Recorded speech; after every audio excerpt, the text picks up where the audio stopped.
Some say it was divine intervention. Others say it was everyone being in the right place at the right time.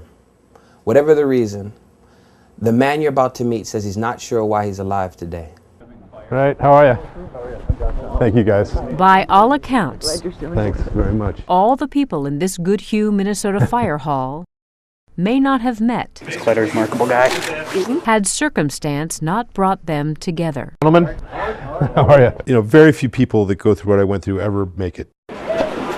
If you need proof, look no farther than the long line of men and women filing out the door, all for one man, who, by coincidence, they all met, but by choice helped to survive. Probably the most remarkable event that I've managed. And again. Now, to most, a photo op in front of a big helicopter in the center of town may be a big deal, but it's small in comparison to what brought them all here.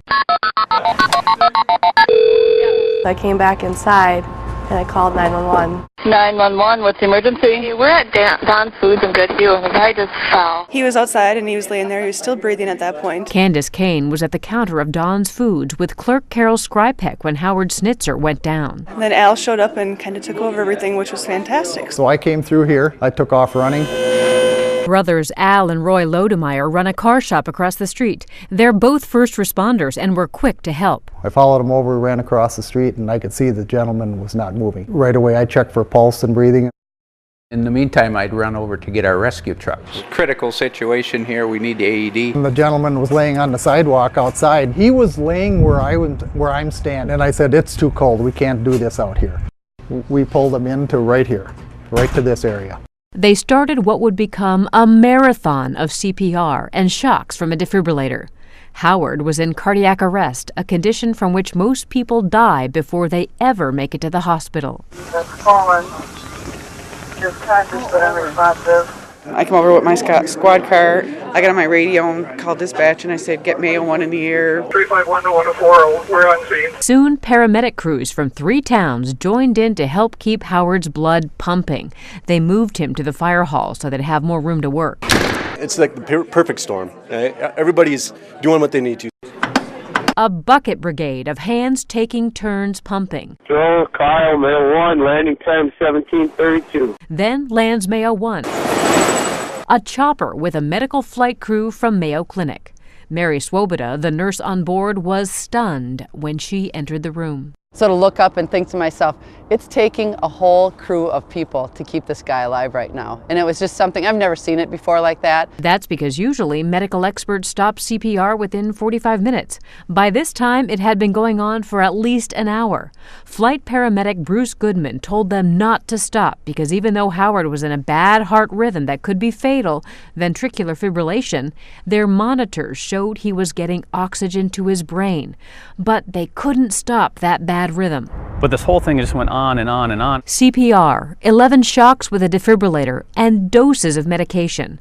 When it looked like it wasn't going to work, Bruce called Mayo Clinic Dr. Roger White. I said, "Bruce, all we can do is blast him with another big dose of an antiarrhythmic drug." Then, one more shock. We gave him that 12th shock, and it worked. Success after almost 2 hours of continuous resuscitation. It blows my mind. It's amazing because, you know, there was a lot of doubt about whether or not I was going to have a mind working at all. Howard survived. He says he's humbled by the people in this small town, Al, Roy, and the others, who stopped their lives for a time in order to keep his going. Thank you, thank you, thank you. Statistics show this reunion wasn't supposed to happen. Dr. White, how are you? Oh my goodness sake. Thank you, sir. Oh my goodness. What a moment of union. Oh, I've been waiting for this moment. Oh, glad to be here to provide it for you. Oh, man. But for Howard, the statistics aren't what matters. There had to be some sort of divine intervention of some kind. For Medical Edge, I'm Vivian Williams. Howard doesn't remember much about that event. The only residual effects are that his heart muscle has some damage and he'll likely face a bypass operation in the future. He says his survival means something. He wants to be there for people, just like the people of Goodhue were there for him. Before we go, a brief look at the main stories. Work begins to combat anti-money laundering to ensure the BVI's financial system can pass international scrutiny. Minister Walwyn calls on residents and political leaders to resist political division and work together in the best interest of the territory. Gospel Fest to kick off Heritage Month activities as plans for the 60th Emancipation celebrations get into high gear. The Rotary Club of Roadtown completes a long list of projects and plans to help at-risk youth in this Rotary year. And UK actor Jude Law films commercial in the Virgin Islands. In news from the Caribbean, a survey shows that a number of obese and overweight children in the Caribbean has doubled in the last decade.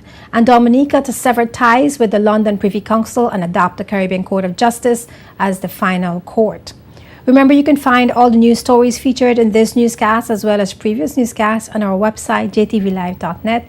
You can also watch this entire newscast on jtvlive.net along with JTV's television programs, community and government events.